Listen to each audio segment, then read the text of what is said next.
Hi అండి, అందరికీ నమస్తే. Welcome back to my channel. Previous వీడియోలో కూడా మా తమ్ముడు గురించి చెప్పాను కదా. ఇంకా చాలామంది నన్ను క్వశ్చన్ చేస్తూనే ఉన్నారనమాట, కామెంట్ చేస్తూనే ఉన్నారు. సో అందుకోసం అని చెప్పేసి నేను వాళ్ళకి రిప్లై ఇస్తే కోపంగా రిప్లై ఇచ్చినట్టు అనిపిస్తుంది కదా. సో ఇదంతా కాదు, వాళ్ళ కామెంట్స్కి ఇక్కడే సమాధానం చెప్దామని అయితే డిసైడ్ అయిపోయాను అనమాట. ఈ వీడియో మీరు చూస్తూ ఉండండి, నేను ఈ కామెంట్స్కి ఆన్సర్ చేస్తూ ఉంటానన్నమాట. అండ్ ఫస్ట్ ఆఫ్ ఆల్, ఒక సిస్టర్ ఆర్ బ్రదరో ఒక క్వశ్చన్ అడిగారు, ఏంటంటే అక్క మీ ఓన్ బ్రదరేనా అని చెప్పేసి. ఎస్ అండి, నా సొంత తమ్ముడే వాడు. సో నెక్స్ట్ వచ్చేసి ఏమడిగారంటే, ఎందుకు మీరు పోలీస్ కంప్లైంట్ రేజ్ చేయలేదు అని చెప్పి అడిగారు. మా తమ్ముడికి అలా జరిగిన వెంటనే ఫస్ట్ ఆఫ్ ఆల్ పోలీస్ కంప్లైంటే రేజ్ చేశారు. పోలీస్ కంప్లైంట్ అనేది ఫైల్ అయితే అయ్యిందనమాట. సో వాళ్ళు అప్పుడు మాట్లాడింది ఏంటంటే, వాళ్ళని పిలుస్తాము అని అయితే చెప్పారు. మేమంతా మా తమ్ముడిది అంతా కంప్లీట్ చేసుకొని మేము తిరిగి వెళ్ళేసరికి మాత్రం అదంతా ట్రాష్, ఓన్లీ సూసైడ్ అని అయితే క్లియర్ చేశారనమాట. అక్కడ ఏం జరిగింది ఏంటనేది మనకైతే అసలు తెలియదండి, ఎందుకంటే మేము రాలేదు కదా, మాకైతే తెలియదు అనమాట. సో మేమైతే పోలీస్ కంప్లైంట్ రేజ్ చేసాము, తర్వాత కూడా దాని గురించి ఫాలోఅప్ చేసాము మేము రిటర్న్ రాగానే. సో అదైతే సూసైడ్ అని క్లోజ్ చేశారనమాట. కేసు అయితే మేము రాకముందే మా పర్మిషన్ లేకుండా. సో కంటిన్యూస్గా మెసేజ్ చేస్తుంది ఏంటంటే, పోలీస్ కంప్లైంట్ ఇవ్వాల్సిందక్క అని చెప్పి. మేము ఇవ్వలేదండి, వాళ్ళే వచ్చి కంప్లైంట్ రేజ్ చేసుకున్నారు, వాళ్ళే సూసైడ్ అని కానీ క్లోజ్ కూడా చేసేసారనమాట.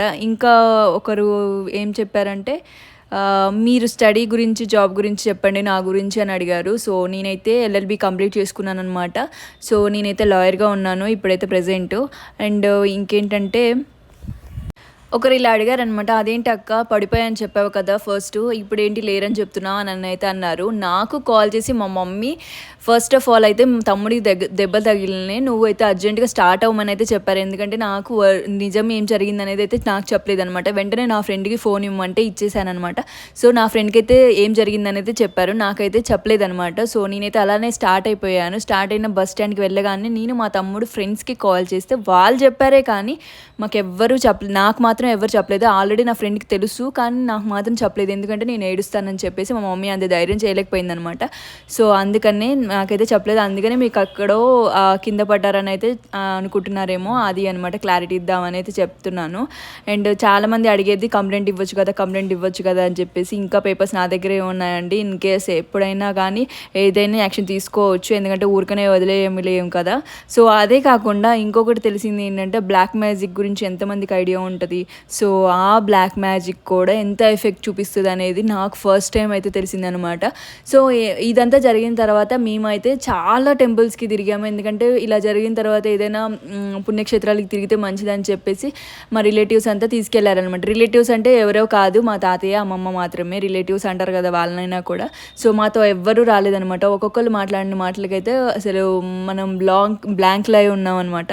సో మేము వెళ్ళినప్పుడు ఏం చెప్పారంటే, సడన్గా ఇలా ఎలా జరుగుతుంది, అంత సడన్గా ఎందుకు అంత డెసిషన్ తీసుకున్నారు అని, అంటే బ్లాక్ మ్యాజిక్ చెప్పే వాళ్ళు ఉంటారు కదా, సో వాళ్ళ దగ్గరికి వెళ్ళమన్నారనమాట. సో మాకు తెలిసిన విషయం ఏంటంటే, మా తమ్ముడి మీద బ్లాక్ మ్యాజిక్ కూడా జరిగిందనమాట. సో అది ఎవరు చేశారు ఏంటి అనేది మేము ఇంకా ఫాలోఅప్ చేస్తూనే ఉన్నాము. ఇటు రిలేటివ్స్ ఉన్నారు, ఇటు ఫ్రెండ్స్ కూడా ఉన్నారంట. సో మేమైతే షాక్ అయ్యామన్నమాట, ఎందుకంటే అంత సడన్గా హ్యాంగ్ చేసుకోవాలని అయితే ఎవరికి అనిపించదు కదా. ఉన్నట్టుండి లేచి వెళ్ళి చేసుకునే అంత డెసిషన్ మేకర్ అంత ఏముండదు కదా. సో పెద్ద పెద్ద కొట్లాట్లు కూడా జరగలేదు, ఎందుకంటే పేరెంట్స్ ఇంకా కామ్గానే అడుగుతూనే ఉన్నారు కాబట్టి. సో బ్లాక్ మ్యాజిక్ అయితే నేను ఎప్పుడు నమ్మలేదు, ఎప్పుడు చూడలేదు కూడా. సో మా ఇంట్లోనే ఫస్ట్ టైం జరిగితేనే నేను షాక్ అనమాట. అసలు ఏం లేదనమాట, హ్యాంగ్ వేసుకున్న పర్సన్ను జస్ట్ ఇట్లా అంటే మెడకి ఊరికే చున్నీ వేసుకుంటారు కదా, అంత ఈజీగా వచ్చిందనమాట. సో అంత ఈజీగా వచ్చినప్పుడు సో ఖచ్చితంగా బ్రతికే ఉంటాడు అని అయితే హోప్తోనే తొందరగా హాస్పిటల్కి అయితే తీసుకెళ్లారనమాట. సో కానీ ఒక 2 to 5 minutes ముందు కనుక వచ్చి ఉంటే, అదే ఫ్రాక్షన్ ఆఫ్ మినిట్స్లోనే జరిగిపోయింది. మా మమ్మీ అంత తొందరగానే అబ్జర్వ్ చేసింది, కానీ అన్నీ తెలిసే చేసుకోవడం నాకు కొంచెం నచ్చలేదనమాట మా తమ్ముడు. కానీ ఉండుంటే కూడా ఈ సొసైటీ అంత ఈజీగా వదిలేదు కాదు, ఎందుకంటే ఇలా చేసుకున్నాడు. ఇంకా చాలామంది నేను ఊరికి రాగానే, అంటే మా మమ్మీ పేరెంట్స్ వాళ్ళ ఇంటికి రాగానే చాలామంది అన్నారు కదా, మీ తమ్ముడు ఏంటి ఇలా చేశాడు, అసలు పిచ్చి పని, ధైర్యం లేనోడు చేశారు అని ఇలాంటి మాటలు కూడా మాట్లాడాలన్నమాట. చచ్చిపోవాలంటే ఎంత ధైర్యం కావాలో తెలుసా, బ్రతుకున మనకు తెలుసు అనమాట. అది ఏదైనా సరే వాళ్ళకి ఏమనిపించిందా, ఏం జరిగిందా అనేది వాళ్ళకే తెలుస్తుంది, మనకేం తెలియదు అనమాట. ఊరికే నోరుంది కదా అని చెప్పి మాట్లాడే వాళ్ళు చాలామంది ఉంటారు. అలాంటి వాటికి మనం ఎవరు రెస్పాండ్ అవ్వాల్సిన అవసరం లేదు. చాలా చూశాను అనమాట, చాలా విన్నాను. ఎందుకంటే మా తమ్ముడికి ఇలా జరిగిన తర్వాత ఒక్కొక్కరు నిజ స్వరూపాలు ఏంటో బయటపడ్డాయి అనమాట. అంటూనే ఉంటారు కదా, మంచిగా ఉన్నప్పుడు కాదు, మనం పడిపోయినప్పుడు మనతో ఉండే వాళ్ళే మన వాళ్ళు అని చెప్పి. సో మాకు అప్పుడు తెలిసిందనమాట ఎవరు మన వాళ్ళు, ఎవరు అసలు అనేది బాగా అర్థమైంది. ఇంకా చెప్పాలి అని అంటే అసలు ఈవెన్ దో నలుగురు మోస్తారంటారు కదా, అయినోళ్ళైనా కూడా వాళ్ళు కూడా వచ్చి మోయలేదనమాట. అంతా ఇట్లా ఏంటి సినిమా చూస్తున్నట్టు చూసారనమాట. మాకు అన్నీ తెలుసు, కానీ మేము అలా కాదు. మేము ఎప్పటికైనా సరే ఎవరైనా ఏమైనా ఆపద అంటే పరిగెడతాం, ఎందుకంటే ఆ బాధ మాకు తెలుసు కాబట్టి. అలా సో చాలామంది అయితే అక్క అక్క అని పిలుస్తున్నారు, మళ్ళీ మా తమ్ముడే పిలుస్తున్నట్టు అనిపించింది. అందరూ అంత లవ్ అండ్ సపోర్ట్. ఒకలో ఇద్దరు ఏమో మెసేజ్లో, ఎందుకంటే వాళ్ళకి తెలియకపోవచ్చు, ఎందుకంటే ఆ పెయిన్ ఏంటి వాళ్ళకి అర్థం కాలేదేమో, అది పెద్ద విషయం కాదు. కానీ అందరూ చాలామంది చాలా మంచి రెస్పాన్స్ అయితే ఇచ్చారు. చాలా హ్యాపీగా అనిపించింది. నా మాటలు వింటూ నాకేం జరిగింది అనేది క్యూరియాసిటీ మీరు చూపిస్తున్నప్పుడు మన వాళ్ళకంటే బయట వాళ్ళే బెటర్ అనిపించింది అనమాట. ఎవరో తెలీదు, మీరెవరో నేనెవరో, అసలు ఫేస్ కూడా చూసి ఉండరు, ఎప్పుడు నాది మీది అయినా కూడా మీరు అక్క అక్క అని ఇంత మంచి సపోర్ట్ ఇచ్చినందుకు thank you so much. Last వీడియోలో నేను చెప్పలేకపోయాను అనమాట. ఇన్ కేస్ ఎక్కడైనా నేను కనిపిస్తే ఆపి మరీ మాట్లాడండి, ఎందుకంటే మీరు ఎవరు అనేది నేను తెలుసుకోవాలి కదా.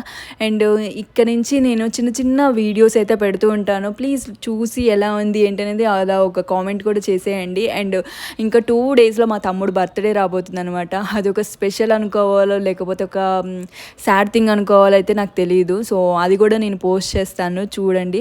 అండ్ ఇలా నా రొటీన్ అయితే కంప్లీట్ చేసుకుంటున్నాను అనమాట. ఎందుకంటే ఏం జరిగినా జరగకపోయినా సరే మన రొటీన్లోకి మనం మర్చిపోవడమే ఆ దేవుడిచ్చిన గిఫ్ట్ కదా.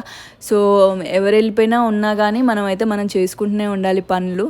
సో ఇంకొక కామెంట్ ఏంటంటే, ఈ రోజుల్లో ఫ్రెండ్స్ బాగానే ఉన్నారు. ఫ్రెండ్స్ అందరూ రాంగ్ అని నేను అనట్లేదు, ఎందుకంటే అందరి మైండ్ సెట్ ఒకేలా ఉండదు కదా. కొంతమంది మంచి ఫ్రెండ్స్ దొరుకుతారు, కొంతమంది చెడ్డ ఫ్రెండ్స్ దొరుకుతారు. మా తమ్ముడికి దొరికిన వాళ్ళు చెడ్డోళ్ళో మంచోళ్ళో నాకు తెలియదు, కాకపోతే మా తమ్ముడిని అనేది వెళ్ళిపోయాడు కాబట్టి నాకు చెడ్డ వాళ్ళే వాళ్ళు. అండ్ నాకు కూడా నా ఫ్రెండే సపోర్ట్ చేసింది, ఫ్రెండే ఉంది నా పక్కన కూడా, నాకు మంచి ఫ్రెండే దొరికింది. సో నేను ఎవరిని జడ్జ్ చేయను అనమాట. సో మీకు దొరికిన వాళ్ళు